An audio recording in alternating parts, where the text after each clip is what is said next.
This is going to be an interesting transition year, and this is where the WNBA is really going to gain some ground this year, because right after, once the WNBA gets done, and then we transition back into the NCAA women's game, everybody's waiting to see what's going to happen with the NCAA women, with all of these athletes, Malaysia for Wiley and AZ Flood going back to UConn, Malaysia going to LSU, Latson going to South Carolina. All of these people are moving. Keomi McMillan going to Penn State from Rutgers. So everybody's going to be so interested in NCAA basketball. So the momentum that the NCAA women's had going to the W is shifting right back. So the W is going to lead right back because everybody wants to see what's going to happen.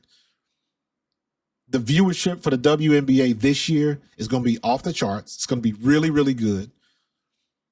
And the NCAA women's game next year is going to be through the roof, because everybody is going to want to see what these NIL deals, how they work out, how they make out. But right now with the WNBA, everybody is a draw. Everybody's waiting to see what's going to happen with Caitlin Clark. Everybody's waiting to see what's going to happen with Paige Beckers.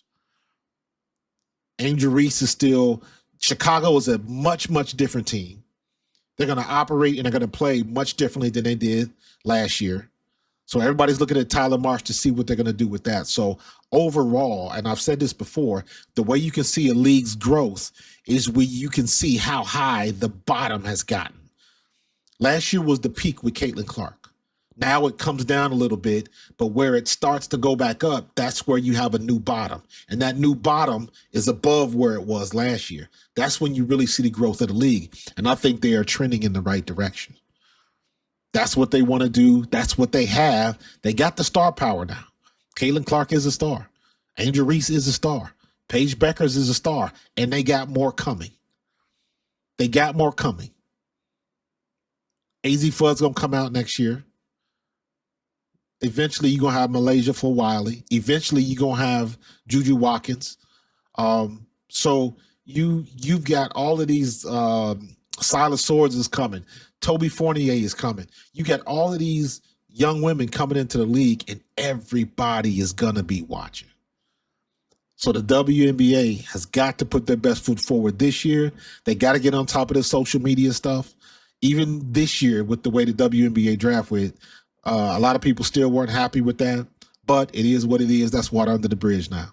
So I think what they got to do is, they might need to take some lessons from Unrivaled or whatever they got to do, because Unrivaled had social media on lock.